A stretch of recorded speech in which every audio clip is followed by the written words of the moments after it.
Saudi আরবে এক আদালত হয়েছে। আদালতে দুই ভাই ঝগড়া করছে। এক ভাই বলছে মাকে আমি রাখবো, আরেক ভাই বলছে না মাকে আমি রাখবো। দোনো ভাই ঝগড়া করছে মাকে ঘরে রাখার জন্য। এরপর এক ভাই মাকে নিয়ে চলে যাচ্ছে, আরেক ভাই মাটিতে গড়া দিতে দিতে অবস্থা খারাপ। সৌদি আরবে আদালত হয় মা বাবাকে ঘরে রাখার জন্য, আর আমাদের দেশে আদালত হয় মা বাবাকে ঘর থেকে বের করার জন্য, ঠিক কিনা? যুবক, তোমাকেই বলছি, তোমার বন্ধু তোমার আপন নয়, তোমার বউ তোমার আপন নয়, তোমার শ্বশুর শাশুড়ি তোমার আপন নয়। এই পৃথিবীর বুকে আপন হলো তোমার মা এবং তোমার বাবা। করোনা আসার পরে প্রমাণ করে দিয়েছে কে আপন। এক মেয়ে তার মাকে ফোন করে বলছে, মা আমার স্বামীর করোনা হয়েছে।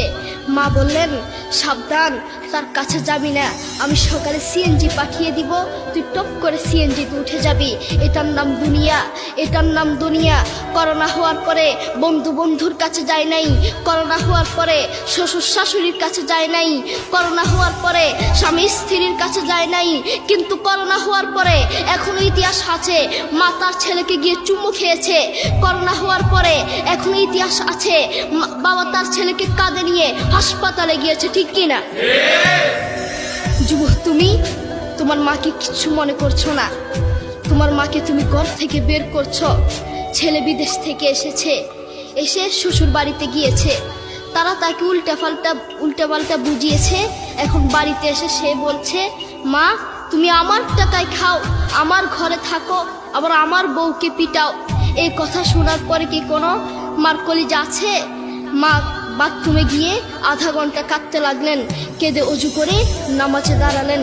নামাজ পড়ে আল্লাহর কাছে বলতে লাগলেন, আল্লাহ তুমি আমার মার উপর রাগ করিও না, আমার ছেলের উপর রাগ করিও না, ও ভুল করেছে, তুমি আমার ছেলের উপর রাগ করিও না, আমি আমার ছেলেকে বুঝাবো।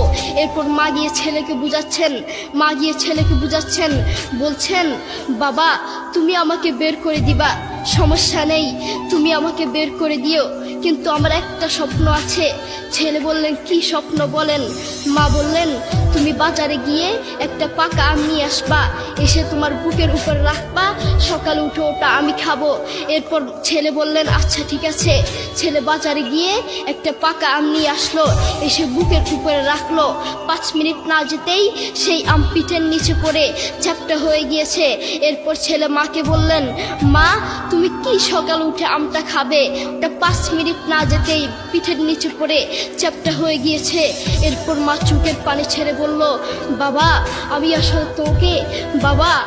আসলে তোকে খাওয়ার জন্য বলি নাই, আমি আম খাওয়ার জন্য